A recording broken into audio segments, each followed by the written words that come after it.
ધોરણ 12 આંકડાશાસ્ત્ર સ્વાધ્યાય 1.4 એના આપણે 3 દાખલા જોઈ લીધા છે। આજે ચોથો દાખલો જોવાના છે અને એ પણ ખૂબ જ સરળ છે। આ દાખલો ઓગસ્ટ 2020માં પૂછાઈ ગયો છે। એટલે નીચેની માહિતીના આધારે ઉત્પાદનનો સામાન્ય સૂચકાંક ગણવાનો છે। સામાન્ય સૂચકાંક કંઈ બી પૂછેલું હોય, આપણે તો આઈ એટલે ભાર એટલે ડબલ્યુ કહેવાય અને સૂચકાંક એટલે આઈ કહેવાય। એટલે ડબલ્યુ ને આઈ આપેલો છે તો આપણે સિગ્મા આઈ ડબલ્યુ શોધવાનું, આટલું આપણને ખબર પડે।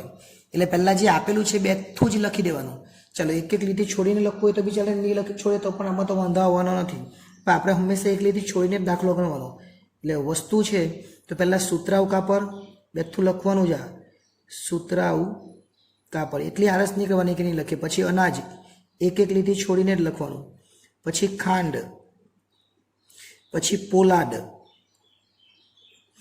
પછી તાંબુ અને છેલ્લે છે સિમેન્ટ। આ બધું આપણને આપેલું છે, પહેલાં એકવાર લખી દેવાનું। પછી આપણને આપેલું છે ભાર, તો ભારને શું કહેવાય? ભાર, તો ભારને કહેવાય ડબલ્યુ। ભાર એટલે વેઇટ, એને શું કહેવાય? ડબલ્યુ।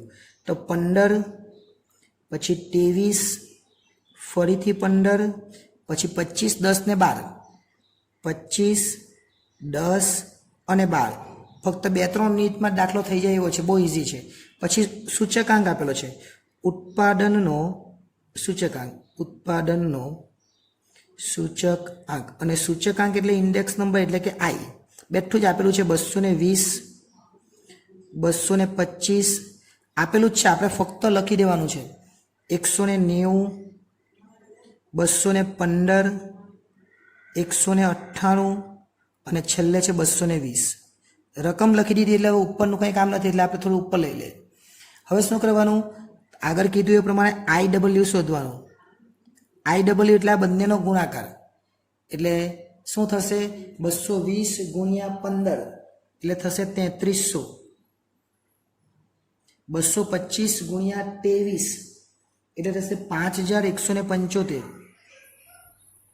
190 ગુણ્યા 15 એટલે થશે 2850,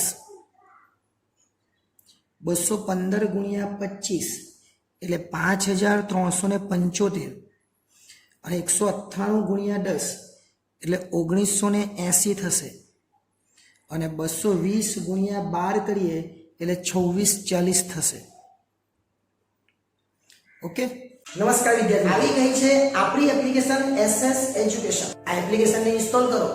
હવે થશે એકાઉન્ટ અને સ્ટેટનો ડર દૂર, મળશે સંપૂર્ણ પાયાથી શિક્ષણ, બધા જ પ્રશ્નો, બધા જ સ્વાધ્યાય અને બોર્ડમાં પૂછાયેલા દાખલાનો સમાવેશ એક જ કોર્સમાં, ફક્ત ₹499। તો કોર્સને પરચેસ કરી આ એપ્લિકેશનનો લાભ મેળવો। વધુ માહિતી માટે SS એજ્યુકેશન એપ્લિકેશનની વિઝિટ કરી શકો છો। આટલું આપણે લખી દેવાનું। પછી અહીંયા લખવાનું સિગ્મા ડબલ્યુ અને અહીંયા લખવાનું સિગ્મા આઈ ડબલ્યુ। આવું કેવી રીતના લખ્યું? તો ઉપર આઈ ડબલ્યુ એટલે અહીંયા આઈ ડબલ્યુ, ઉપર ડબલ્યુ એટલે અહીંયા ડબલ્યુ।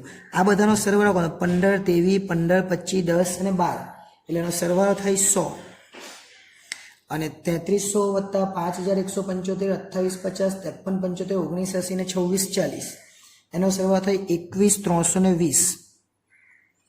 એટલે આ બે સરવાળા આપણને મળી જાય। પછી આપણને પૂછેલું શું છે? ઉત્પાદનનો સામાન્ય સૂચકાંક। તો જે પૂછેલું એ જ લખવાનું। શું લખવાનું? જે પૂછેલું એ જ અહીં લખવાનું, ઉત્પાદનનો સામાન્ય સૂચકાંક। આવું જ આપણને પૂછેલું છે, તે બેઠું જ લખી દેવાનું। ઉત્પાદનનો સામાન્ય સૂચકાંક સિગ્મા આઈ ડબલ્યુ છેદમાં સિગ્મા ડબલ્યુ।